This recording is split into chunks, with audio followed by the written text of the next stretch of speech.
In this world, there are first and third category healers, and one extremely powerful, unlicensed healer who operates underground is always surrounded by women. He's always ready to heal and do whatever needs to be done, as long as he's paid the price he deems fair. A young elf girl wakes up and says, "Good morning" to Xenos. Then, she heads straight to the kitchen to prepare for breakfast. A few minutes later, Xenos finally gets up, returns the good morning to the elf, and sits down to drink his black tea. According to Lily, in this world, a healer is third class if they only heal wounds, second class if they heal and comfort, and first class if they make the world a better place. By the way, the story of the Kingdom of Herzith is very much about healers, as they have greatly helped develop this nation, earning them a very important position in this society. The hospital is where healers gather to learn sophisticated healing magic and obtain their license before starting their journey as healers. However, in a corner of the kingdom, there is someone who has not received formal education and does not have a license to practice healing. Speaking of this person, after healing another patient, Xenos receives thanks and payment for his service. Seeing the low-value coins on the table, the young healer responds that he's always willing to heal, if the patient is willing to pay the price. With the departure of the attended young man, Lily remembers that today she has a house visit, and the doctor informs her that he should only return at night. With that, the elf commits to preparing dinner while the human is away. Alone now, Lily lights the fire and chops the carrot to prepare the meal in a pot, until Carmilla smells the food and comes over to see what's cooking for later. As if there's one thing that gets her excited, it's Lily's dinner.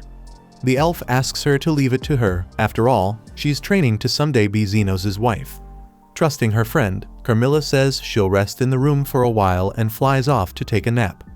Then, a woman named Zofia enters the house looking for the doctor. Lily informs her that he went to make a house call, so the lady with shark-like serrated teeth decides to wait there for the young man. Honestly, she hoped to have that handsome guy all to herself if she arrived early, but luck isn't always on our side. In the following scene, it's time for Linga to enter in search of the most sought-after doctor by the female figures of Herzith. Lily gives the same warning to the Catwoman, who regrets not being able to lick Mr. Xenos entirely while receiving a stroke on the tail, or rather, as you prefer to call it. Zofia informs her that she arrived first and suggests that the beast return home. Then the two start a duel of sinister stares, until Lily joins the competition. Similarly, another woman arrives who manages to be even noisier than the others. Busting through the door, Loa came to play doctor with the doctor. Lily once again informs her that the man is out on a house visit and asks the big woman to fix the door before anything else. When the whole gang gathers, Loa deduces that they came for Lily's food, but Zofia replies that only the big woman would do that. Speaking of the little one, the petite elf collects her secret ingredient and throws it in the pot. Having done that, she invites the girls to eat there when Xenos returns, and Lo makes it clear that that was the idea. Zofia accepts since she's already there, and Linga confirms that she's going to devour the food without hesitation. Thus, Lily looks forward to the group meal and then retires to store the laundry she washed. Zofia confesses that the smell of the food is killing her, and Linga can't hold out until dinner, so she and Lo go to the pot to grab the food beforehand. Upon tasting, the big woman and the cat recognize the deliciousness of that meal, so they overstep their bounds by attacking the pot outright and shamelessly. Zofia warns that Lily won't like this at all, but upon smelling it better, she decides to try it too to see if it's to the doctor's liking. Outside, Lily was calmly doing her chores in the company of nature's animals, and this harmony brought her the peace she needed to lie down on the grass and breathe for a while. Anyway, she wonders if Xenos will come back earlier. Back in the kitchen, the Herzith sweetheart trio had the nerve to clean out the entire pot that was meant for dinner. Boldly, Linga blames the other two, so Lo takes the opportunity to do the same. Zofia questions whether the two are suffering from amnesia, and the Catwoman agrees it's a good idea to pretend they don't remember anything. The big woman suggests that they prepare more food, and the shark-toothed one thinks it's a good idea, but it was already late. Trying to maintain the peace she brought from the yard, Lily arrives and politely asks what the hell happened. Soon, the three culprits are seated at the table to tell the story, but all of them act clueless, pretending they had just arrived.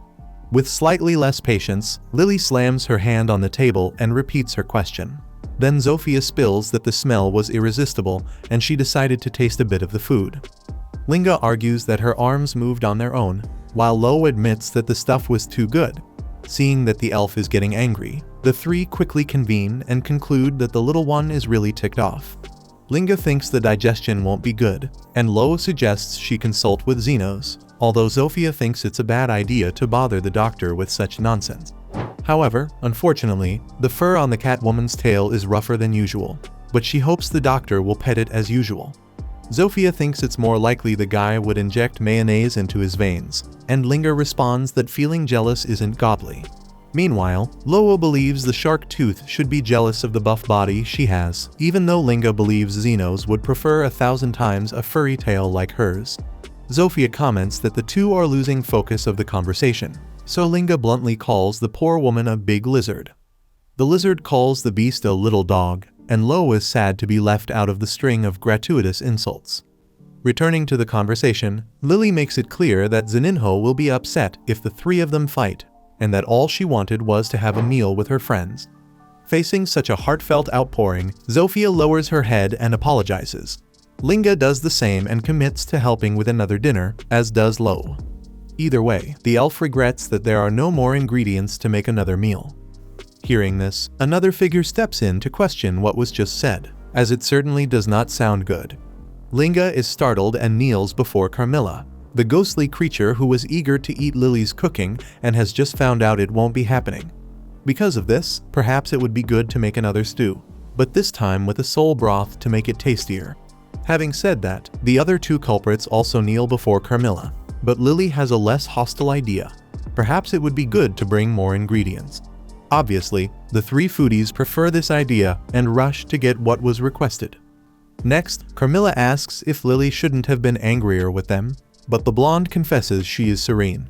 In turn, if they had drunk Carmilla's beverages, she would have cursed all the girls. The elf responds that she acts more calmly because she is mature and likes it when everyone is together.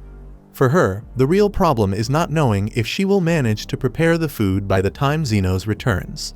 Speaking of the doctor, he walks through the city streets in the late afternoon, until a girl passes by him in pain. A man with a malicious tone of voice emerges behind her after searching for her all over. The girl argues that she went to the hospital because of a stomachache but ended up not being seen due to lack of money. The man grabs the girl's hair and makes it clear that having a stomachache is not enough for a slave to take a break.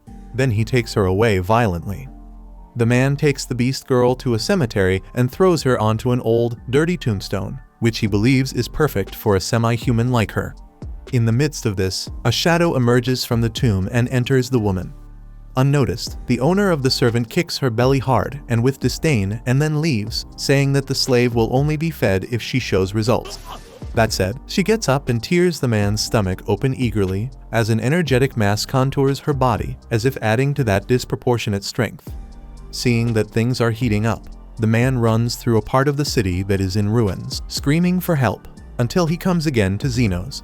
He pleads for the boy's interference, but Xenos criticizes the self-centeredness of the individual. The man argues that he was just doing his job, but changes the subject when he explains that it was just something related to agriculture. Either way, he is severely injured and is willing to pay if the boy can do something. Thus, at the same moment that the beast emerges again to attack her master, the healer pushes the victim's body to prevent him from dying. With irony, Xenos asks what happened to make the girl so angry. Then he dodges the stones she throws at him. The owner of the servant asks the young man to end the girl, but Xenos refuses, since his job is not to kill people.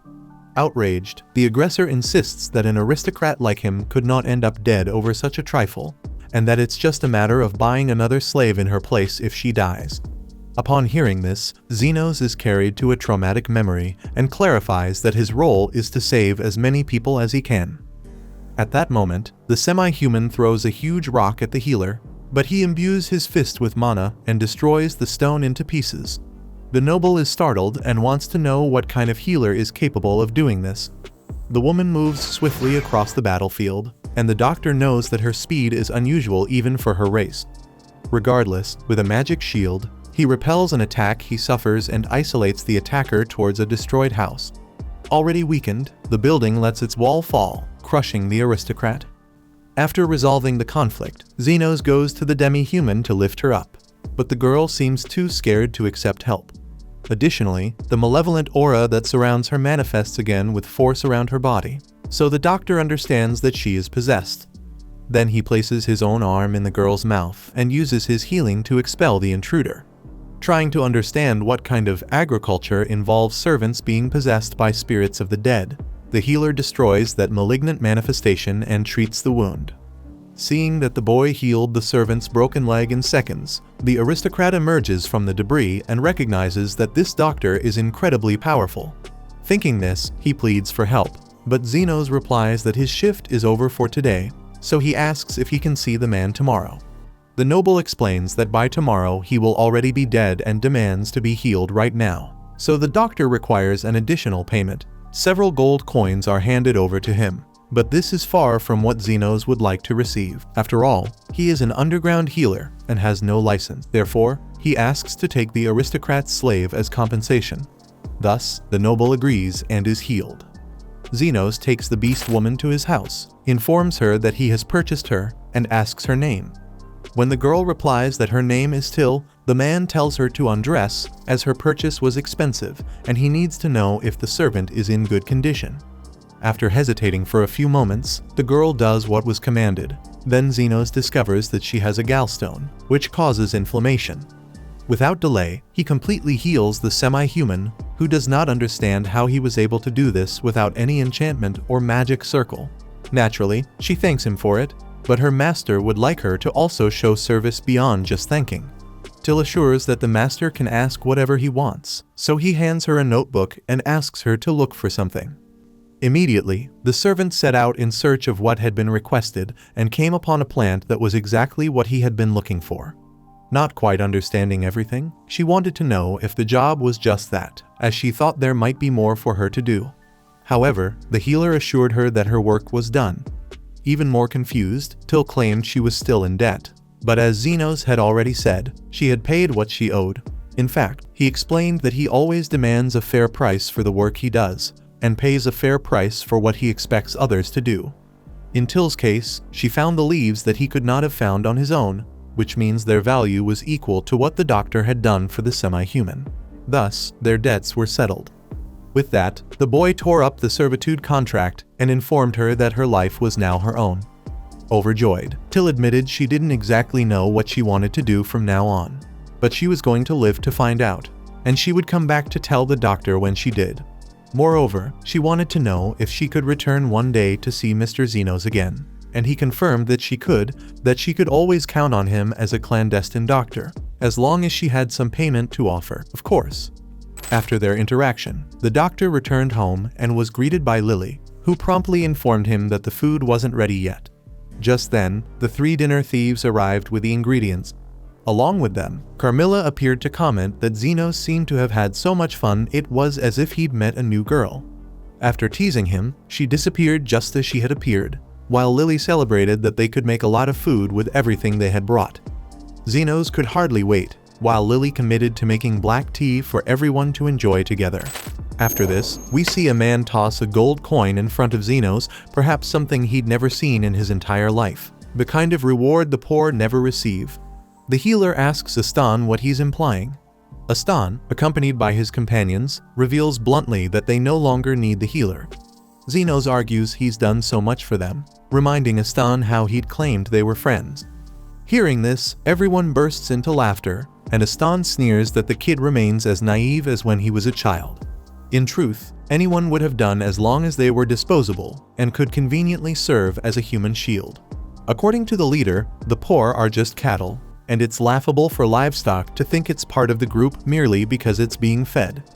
Xenos insists he was crucial in helping the team become prominent, but the warrior dismisses him sharply, unwilling to let the healer claim any credit using the shady magic he learned on his own.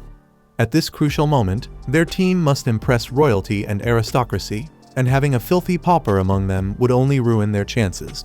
Therefore, the gold coin is merely a parting gift, enough money for Xenos to go wherever he pleases, as long as he keeps quiet about ever having been a member of the Golden Phoenix. Accepting the money, Zenos walks away under the mocking laughter of his former teammates. Meanwhile, on that memorable night in Herzith, a young elf girl is assaulted in the street by two thugs drawn to the rarity of her race. The girl manages to break free from the man holding her and sprints away, but the assailant fires an arrow into her calf, causing her to collapse. Still fighting, she bites his hand as he tries to grab her again, prompting the thug to viciously retaliate with a knife. Amid this cowardly scene, Zenos wanders aimlessly through the streets, wondering what he'll do with his life, until he hears someone screaming. When he arrives, the female thug scolds her companion for stabbing their precious merchandise. Seeing the child severely bleeding on the ground, Zenos immediately offers his gold coin to buy her. Since the elf was dying anyway, the woman readily accepts the offer and leaves without further questions, satisfied with at least making a profit.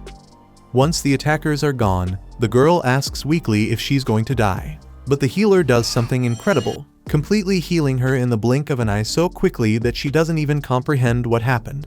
Overwhelmed, the elf cries with relief and joy.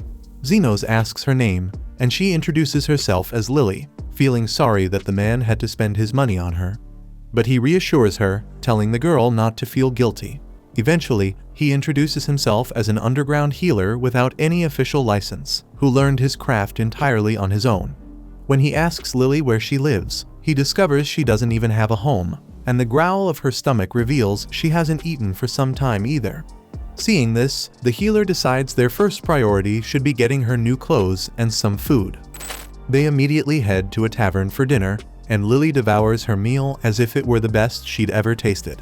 Delighted, she wonders aloud why he's not eating as well. But Zenos says he's simply not hungry, though the truth is he's now completely out of money. As Lily eats, he reflects on what he'll do with her next. Perhaps placing her in an orphanage in the slums would be the sensible thing. But just imagining the way she'd be treated there makes him quickly abandon that idea. Lily then asks Zenos about his work, and he confesses he was just kicked out of his group, leaving him with nowhere to go himself. His best option at the moment is simply to find employment. Suddenly, a lizardman stumbles into the tavern, wounded and begging desperately for a glass of water. Zenos quickly notices the bullet wound and burn mark on the man's arm, clearly the result of magical weaponry. The lizard confirms he was shot by mistake and just wants the agony to end. Seeing this, the tavern's healer rises to offer aid, but upon noticing the seriousness of the injury, he decides to add an enchantment to ensure a safer recovery. Right away, he performs the healing, and the matter is resolved in mere moments. In disbelief, the injured man asks the healer's name, prompting Lily to proudly announce her new friend's identity. Though unfamiliar with the name, the grateful lizardman gives Zenos 4 gold coins as payment, leaving the tavern in high spirits. However, Zenos becomes unusually quiet afterward, prompting Lily to ask what's wrong. Suddenly realizing that just as you pay restaurants for food, healers should also be compensated for their services, he's struck by inspiration. Recalling Lily's heartfelt gratitude when he healed her and realizing no one had ever sincerely thanked him before, he decides at that very moment to open a clinic to help those in need. The catch is, because he's from the slums, he won't be able to get a proper license, meaning he'll have to open an underground clinic and operate illegally. Ironically, Lily thinks this is wonderful and eagerly volunteers to help in any way she can. Zenos questions whether dragging a child into illegal business is a wise move. But as Lily herself points out, she was technically purchased by him, and she's happy to serve under legalized slavery terms. In truth, Zenos was just trying to help and never intended to own a slave. But Lily has nowhere else to go, and abandoning her on the streets wouldn't do her any favors. Agreeing with her reasoning, Zenos decides to care for the girl until he can find her a permanent home. In turn, Lily promises to serve her master devotedly, but Zenos kindly requests she avoid making statements that could be misunderstood. After leaving the tavern, the two head towards a rundown neighborhood, where Zenos expresses his desire to open the clinic amidst the rubble. Lily comments that this doesn't seem like a busy area for starting a business, to which the man explains this part of town is abandoned, perfect for an illegal operation, as setting one up downtown wouldn't exactly be smart. Searching for a house that's at least minimally livable, Zenos finally finds a home to call his own, a charming mansion that could have been plucked straight out of Berlin, circa 1945, after the Soviet invasion. Lily admits it's nice to have a place to stay and all, but honestly, this dump looks exactly like a haunted mansion, and running into a specter inside wouldn't be cool at all. Confused, Xenos asks what she's talking about, prompting Lily to clarify that specters are among the strongest undead monsters. They resemble people, but one touch is all it takes to drain the life out of you until you become nothing but a pit of despair and suffering. In the end, you turn into a ghost forced to obey their every command. In the next scene, Xenos is already opening the mansion's door and walking right in, clearly showing how much he cares about the elf girl's opinion. Seeing how things stand, Lily resorts to some kind of prayer, invoking a radiant, sacred light that drives away darkness and illuminates their path. Xenos, caught by surprise, learns that the girl can actually perform basic magic. With proper lighting now allowing them a good look around, he feels grateful to have finally found a roof over his head. Back in his days with the Golden Phoenix adventurers, he'd spent most nights alone and sleeping outdoors. Plus, the beams here are still sturdy, and with a thorough cleaning, this place would be perfect for living. However, Lily spots a shadowy figure passing by and begins disagreeing even more intensely with her master's assessment. She hides behind him for protection as both suddenly see a spirit floating down the stairs, demanding they surrender the scent of life to her. Lily cries out that this is definitely a specter, but Xenos remains calm as if nothing special is going on. According to him, he'd already guessed someone would be living here, as the house was way too good to be simply vacant. Either way, the specter lunges at the young man, who responds swiftly with healing magic, repelling the attack and disintegrating the ghost's arms. Once that's settled, Xenos casually explains that he's already defeated around 100 just like her back with his former team. For instance, one day Aston got moody and tossed the healer into the depths of an underground labyrinth full of these creatures. That's how Xenos knows healing magic is their weakness. Therefore, he kindly asks the resident ghost if she wouldn't mind lending him a portion of her home. Unable to accept this humiliation, the specter tries attacking again, only to quickly discover she can't handle this intruder alone. It's an unpleasant shock since no mortal had ever given Carmilla, the queen of specters, any trouble before. Determined, she summons her servants to dispose of the intruders. Lily panics even harder, crying out desperately for help, while Xenos scratches his head, regretting that a peaceful solution is out of the question. He immediately casts High Heal, obliterating all minor specters like dust in the wind. Shocked, Carmilla asks who exactly this human is. Xenos simply replies that he's nobody special, just an underground healer. Returning to the matter at hand, he apologizes for intruding, but emphasizes it'd really help him to have a place to sleep and some space to treat his patients. With no other choice, the ghost reluctantly grants the first floor to the human, keeping the second floor to herself. Lily can't decide whether she's happy or horrified by this arrangement. Sometime later, they've cleaned up the place, transforming it into something resembling a real clinic. Speaking of which, Lily suggests they take advantage of the nurse outfit they've prepared, using it to advertise the clinic around town. However, Xenos doesn't want the royal hospital becoming suspicious, preferring to let clients find them naturally instead. As luck would have it, someone actually appears the moment Xenos finishes saying that, and it turns out to be the lizardman he'd healed a few days prior at the tavern. To everyone's surprise, Xenos had already anticipated this visit. After all, someone suffering from a magical burn wound isn't likely to be just anyone. They typically have good reasons for avoiding regular hospitals. Impressed by the human's perceptiveness, the lizard introduces himself as Zond and asks if the healer could examine his older sister. The woman steps forward, revealing a gruesome injury caused by a magical gunshot wound. Examining the wound, Xenos believes it must have been inflicted by a poisonous magical weapon. The bullet is still lodged inside, and the surrounding flesh is decaying.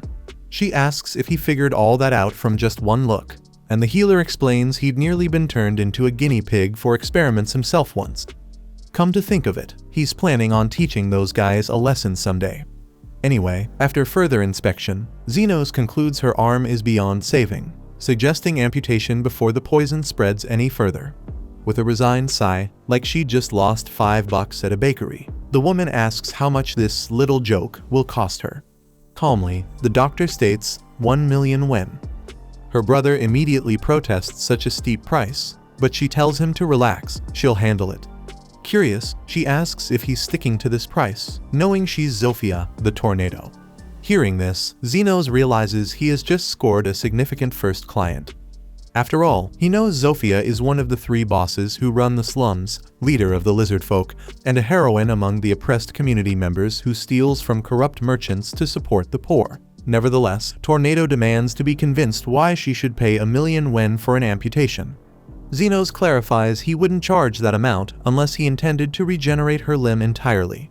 Besides, he's not about to accept anyone acting arrogant in his own clinic, whether they're a queen of the hill or the Pope himself. He just expects to be paid well for his excellent services. In disbelief, Zofia admits she's never heard of a healer who can regenerate limbs. Equally surprised, Xenos had no idea other healers couldn't do it. At any rate, with the patient's permission, the doctor begins the treatment by summoning a scalpel made purely of mana. Zofia finds herself once again astonished by yet another hidden talent of this guy, something Xenos doesn't really get. After all, how else could other doctors possibly perform incisions? Setting those thoughts aside, he applies a healing spell to the affected area to numb the pain, and then proceeds to cut Zofia's arm open.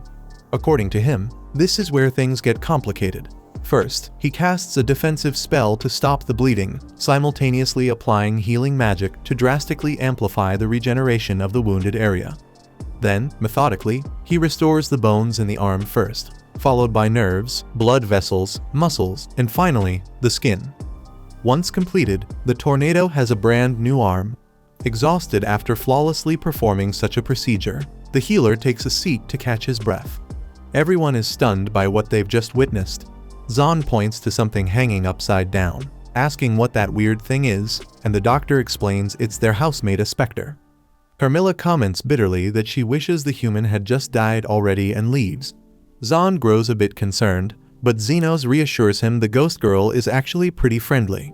Zofia bursts out laughing, remarking that this doctor is as brilliant as he is hilarious, and because she liked him so much, she promises to send her subordinates to Xenos for healing, guaranteeing excellent payment in return. Later that same day, Lily prepares tea for her master and receives a gentle pat on the head, but Xenos can't understand why she's prepared 3 cups.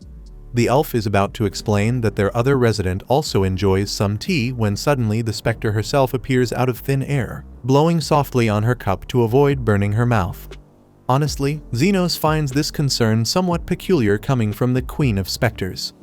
Carmilla seizes the opportunity to tell the human to worry about his own life instead. Lily celebrates the clinic's recent influx of new patients since Zofia's visit, although Carmilla finds it boring that nobody has died yet.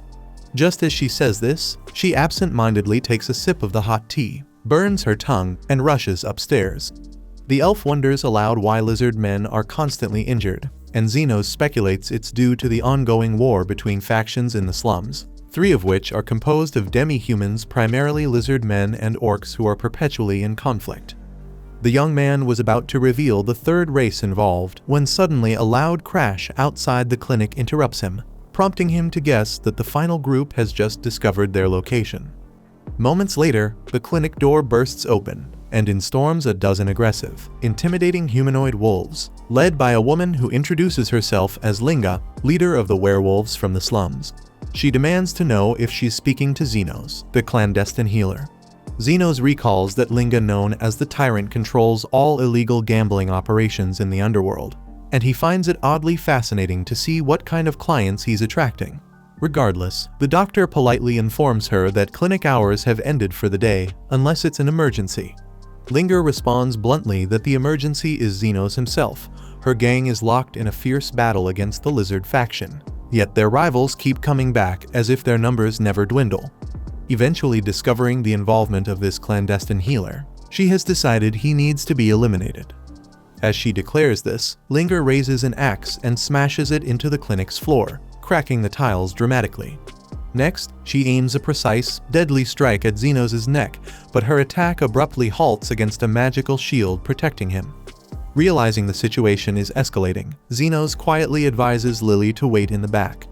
Linga orders her subordinates to attack the healer, but no matter what they attempt, nothing harms him. It's as if he's made of titanium. Frustrated, the werewolf leader orders her pack to destroy the clinic instead. Xenos tries to warn them against this, but no one listens. Suddenly, the Queen of Specters herself descends from upstairs, fully prepared to obliterate the intruders.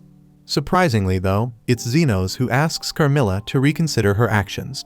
After all, the first floor is his responsibility, and besides, it's a place dedicated to saving lives, not ending them.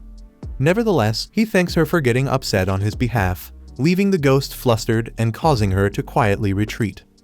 Ultimately, since werewolves are nocturnal creatures fearful of supernatural beings lurking in the dark, Linga quickly surrenders to the healer, mistakenly believing he commands a powerful specter. The following day, an orc enters the clinic and announces that his faction leader, Lady Loa, requests an audience with the clandestine healer. Check out these videos appearing on your screen and subscribe so you don't miss the next part.